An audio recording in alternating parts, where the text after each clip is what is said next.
Good day, everyone, and welcome to North Star Community. So glad to have you here. Again, we always assume if you're here with us, you are in some form of recovery. And if I may quote my good friend Beth Townsend, her quote is recovery or addiction is addiction, recovery is recovery. And hopefully we all can relate to that so many of us have addictions that are not just substances, and we may not even have substances as one of our addictions. It may be compulsive behaviors. It may be our continuing skill at being in broken relationships. So there's so many things it can be. But the fact is, we can overcome this. We can have a rich, full, meaningful life. But one thing I can guarantee you, if we're addicted, we are not having a rich, full, meaningful life. We can be hiding. We can have power. We can have money. We can be broke. We can be miserable. All those things. But they definitely are not a rich, full, meaningful life. A rich, full, meaningful life means we have true connections with healthy people. We have purpose in our life. We have a faith in a God that we know loves us. And we are here for others as well as ourselves.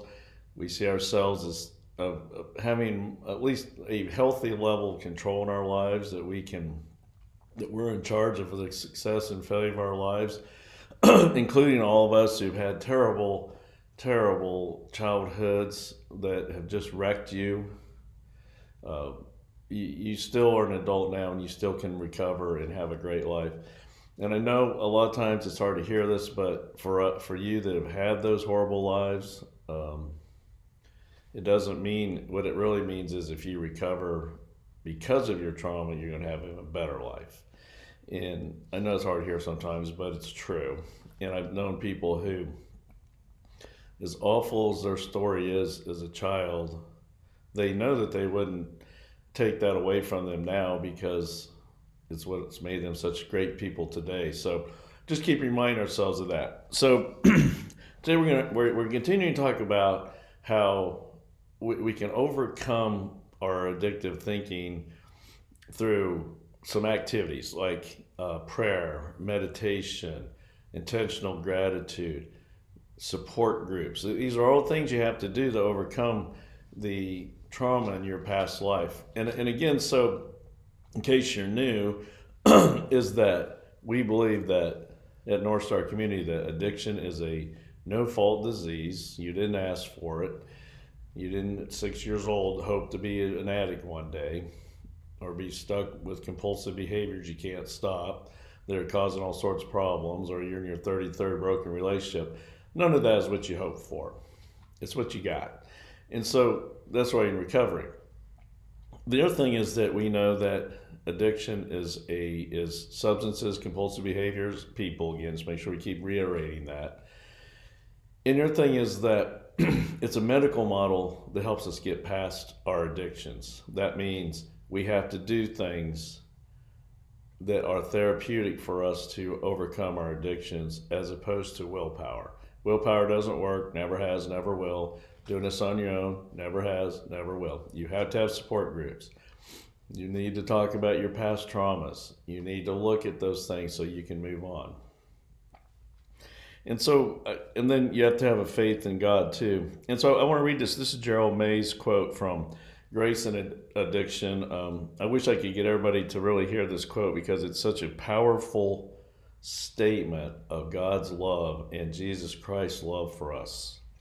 So let me read this. It's a little long, but it's worth hearing. Jesus' existence as the divine incarnation proved that instead of hoarding the qualities of divinity, God wished to share them through a right relationship with humanity. The events of Jesus' life, leading to his crucifixion, demonstrated the threat he posed to people's attachments and the lengths to which they would go to protect those attachments. So he's talking about people who didn't want to give up what they had, because Jesus threatened some of that. In turn, the crucifixion itself demonstrated the extent to which God would go to liberate people of their attachments. Jesus proclaimed that there was no greater love than to lay down one's life for one's friends, and then proceeded to do just that. Finally, and most important of all to the Christian faith, Christ's resurrection proclaimed absolute and unquestioned victory over attachment itself, over its consequences, and over its causes. It's a beautiful quote. And if you notice, Gerald May uses the term attachments to describe addictions, and which is really what they are. We become over-attached. And remember, our definition of addiction is habitual behavior to avoid pain, and we're talking about emotional pain. So I love this scripture that Paul wrote, "For God has not given us the spirit of fear, but of power and of love and of sound mind." Isn't that a great quote? So now again, I know us people in recovery, we tend to want to be perfectionists. So yes, you're still going to have fear. You're still not going to have a sound mind. You're still going to, when you are traumatized, you're going to have morbid expectations. You're going to have fear about the future. You're going to be braced for the next bad event. We know all those things.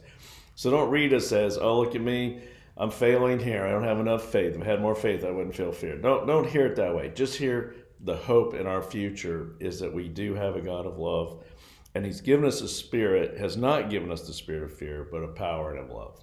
So just remember that. Don't see this as you're doing it or not doing it. So I've been listening to this, reading this book called The Franklin Scandal, and it's about a terrible story. Now, in fact, it's so bad, there's times I have to question whether it's true or not. But they certainly didn't think a lot of it was true, but as you hear the evidence over and over from the author, Nick Bryant, it's hard to at least ignore that something was true to the child trafficking charges that was part of this, that were later said to be a hoax. We'll know more about it. You can look. It's the Franklin Scandal out of Omaha, Nebraska. And the reason why I was interested in it originally was because I'm from Nebraska, and so it was from the 70s, 80s, 90s. This all kind of took place, and so I was interested, and I certainly heard names of politicians and things I grew up with, and so that's been kind of fun. But it's a terrible story, and it's so hard to listen to, but yet it motivates me to continue to remember that trauma destroys people if it's not attended to. Again, when you look at the Adverse Childhood Experiences Survey, if you score 6 or more, that's 6 out of 10, if you score 6, 7, 8, 9, or 10, without intervention, you will die on average 20 years younger than someone who scores 0 on the ACE. I'm telling you, trauma is real, trauma is powerful, but it can be overcome, it can be put in its place, and eventually it can become a gift. And again, when we talk about a gift, I'm not talking about you every time wanting to do it again. This isn't one of these things where you go, oh, wow, I want to do that again. I'm not saying that. But what I'm saying is because of what you went through, you only have 2 choices. One is to destroy your life, and as I read this quote about to read here from the book, or you fight through the pain, the shame, the tragedy, and it makes you more empathetic, more loving, more caring. And then what I see all the time is that once you get to a certain point, God throws other people in your path that are going through the same things, and you're there for them. But I want to read this. This is by Nick Bryant, who wrote the Franklin cover-up. And it's just a great quote about addiction. And what I think makes it so good, I think, is because he's not a addiction counselor. He's a journalist with good observation. And so I think it makes his statement even better. But I just want to read this because it's just such a great quote about what trauma does to us.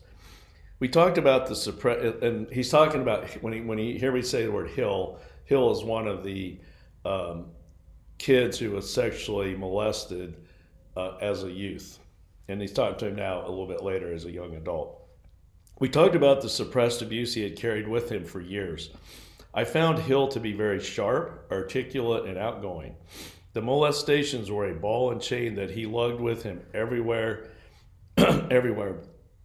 He lugged them into a crack addiction and a prison sentence for robbery. No matter how much crack he smoked, he couldn't shake the ball and chain. His early familial circumstances, his drug addiction, incarcerations, and molestations had wrecked his enormous potential. If Phil hadn't been subjected to the many factors that gave him an unleveled glass ceiling, I think the sky could have been the limit. I also realize that people have free will, and the ability to create their own destiny, but Hill's sexual abuse and addiction had forged a steel-trap denial. I've talked to other people engulfed in horrendous childhood misfortunes that led to drug addiction and other denial, and their denial is so pervasive it is practically psychosis. They can be living in a cardboard box, scavenging for more crack every day, and yet they think self-respecting individuals are crazy and see them as mere chumps. Isn't that a great quote, though? We can so relate to this.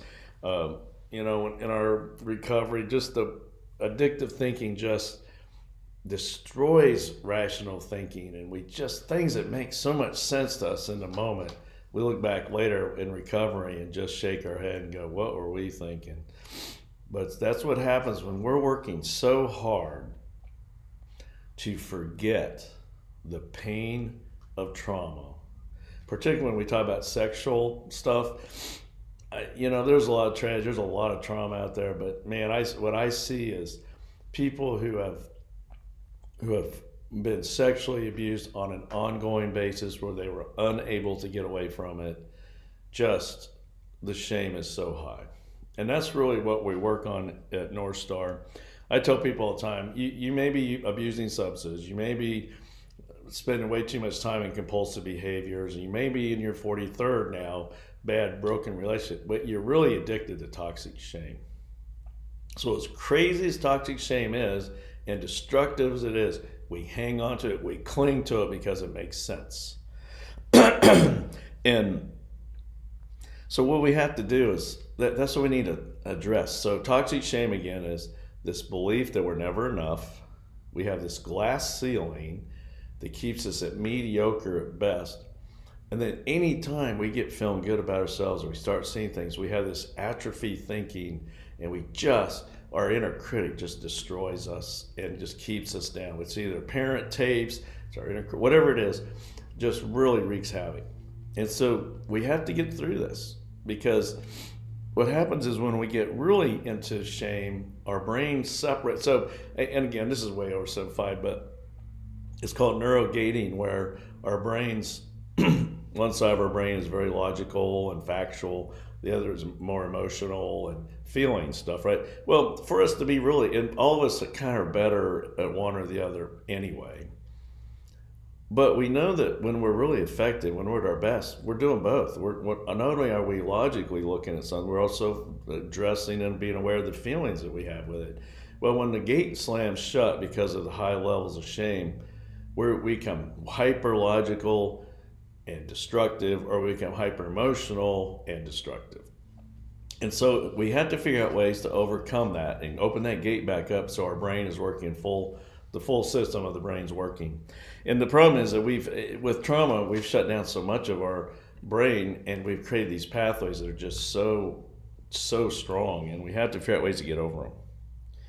And so one of the things we have to do is, when we face our trauma, is one of the things we want to do is we want to retell, we want to reflect, and we want to rewrite the trauma. So one of the ways we do this is, and this, again, you need to do this if, you're either doing it on your own or you're doing it with someone else, but you need to do it with people who know what they're doing. But the fact is, you need to go back and retell the trauma events. You don't have to do them all, not all at once, just slowly but surely do those. And as you do that, hopefully you can start reflecting on that as well. And what happens is, if you do it right, eventually the trauma base will reduce a little bit each time, and so it won't be so big.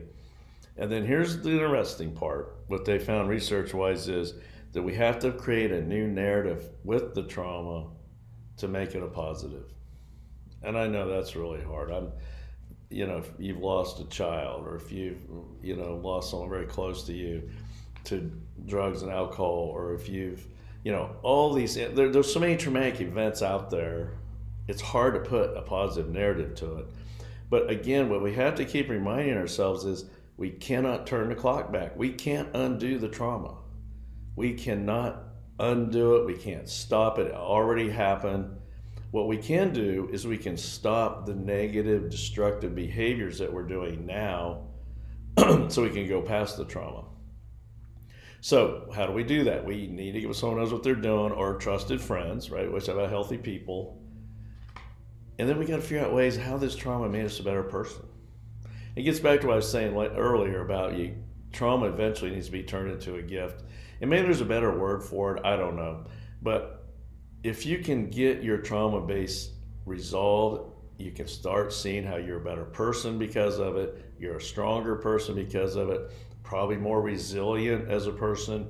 So that's the narratives you can put. Maybe your relationships are better now because of the trauma.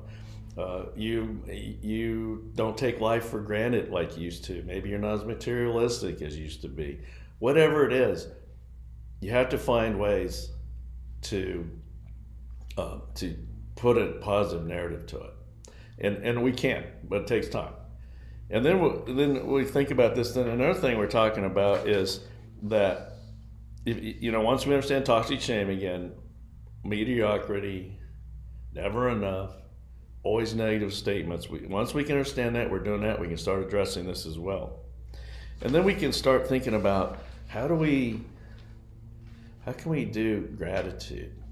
Because gratitude is really, I think, the weapon of weapons, or tool of tools for us to recover. So I've been watching the Huberman Labs on YouTube, and I'm sure he's on other stuff too. But he's a PhD in neuro brain functions, basically, out of Stanford University. And he's really got my attention on this about how to do gratitude. And he says the right way to do gratitude is it's a simple thing, but what you have to do is you have to create a story of gratitude where you received gratitude genuinely. Someone genuinely sent you gratitude for what you did, or you saw someone else who was genuinely told about gratitude they did. And I was thinking, this may not be, I don't want to confuse gratitude with courage, but I think about this book I'm listening to, and again, I don't want to, it's a long book, and just believe me that it's a horrible story, if it's true, about a ring that was trafficking children across the country. Some pretty high-powered people probably involved in it. And then the government, FBI, media all conspired to shut down the culpability of anybody. And instead they disparaged the witnesses, who were young people who had gone through some horrible stories. Well, one of the people in the story is Alicia Owens, who at the time was 14, 15, 16, terribly abused, terribly used, and lived a very destructive life due to all the trauma in her life. She was in prison for doing post-traumatic things like bad checks, drugs, alcohol, bad relationships. She was in prison in York, Nebraska, and they were trying to really force her into recanting what she was saying about. In fact, they even offered her freedom. And at 21 years old, she refused to do it. She refused to change her story or recant it. And she's lived her life ever since then not doing it. That's probably a little more courage, but I'm grateful to her. That moved me when I heard that. A 21-year-old girl who was broken, had been betrayed by all sorts of people of authority, and she stuck with what she had said. And so I have gratitude for that. That moves me. But think about when you did something really good for someone. Think about how that helps. What they said to you, that should move you. So you want to ground your gratitudes in a narrative. You got to know what the story was. You need to know what were you receiving the thanks for, and what was the other person that you saw receiving it. Try to do 2 or 3 bullets on this, and state where you were before you received gratitude, and state where you were during receiving gratitude, and state where you were after the gratitude. Those are what you need to do. You can do this all in a minute. It takes that long time. Now, you've heard us talk about write down your 3 gratitudes for a day. And also something good that happened today. Get exercise, meditate, do prayers, and then do your random act of kindness. We are still continuing to say to do that, but I really like this. The story narrative It really helps your body physically react to the gratitude is the purpose here. So, to end today, basically what we're saying is that addiction is based on trauma, abandonment, neglect, whatever words you want to use. You're no longer there, and again, if you are, you need to get out if you're in a traumatic relationship now. But you can move on from this, and not only can you move on from it, it can make you a better person. And one way to do that is to step back in your gratitudes and think about how the trauma, how it's made you better. What are the things in your life that has made you better? Now, and don't make stuff up. Don't be grateful for bad things that happen to you, but be grateful for how maybe in some ways you positively have responded to the trauma to make you a better person. I think resilience is a big word here. Perseverance is a big word. Anything that you did to not wreck your life, or things you're doing now in recovery because of trauma that you would never think about yourself in a positive light before this. So I know it's hard, but resolved trauma is a gift. And the other thing is, then you can get out there and you can help other people who are going through trauma and they have unresolved trauma. Your chance to help them. You can't turn the clock back, and you can't undo the trauma. And all this does is drive up fear if you're not careful. And let's get past that. So we want a rich, full, meaningful life. So I thank you for joining me today. And again, if you ever want to contact me, the best way to do that is email me at csimpson@wgva.church. And I'd love to hear from you if you're not local. If you are local, come join us. We're a very safe community here at North Star Community. We meet on Wednesdays and Fridays at 6:30. Come through the doors at the Breezeway, and you'll hear us. And we're at 7046 Cold Harbor Road in Mechanicsville, Virginia. So if you're really struggling with trauma, you're struggling with addiction because of trauma, we are a place for you. And you will not be judged, but you'll be heard. And you'll see you're not alone. So let us close with prayer. Dear Heavenly Father, we just again thank you for your love. And we thank you for your steadfastness and for giving us the gift of love and power that we have that can overcome the hurts and the fear we have experienced in our lives. Forgive those who have traumatized us. If we are the one that traumatized someone else, forgive us for what we did. Help us to recover. Help us to get back the life that was meant for us. We just praise you. Amen. Thank you again for joining me at North Star Community. Love to see you at some point. And again, please feel free to reach out to me. Thank you.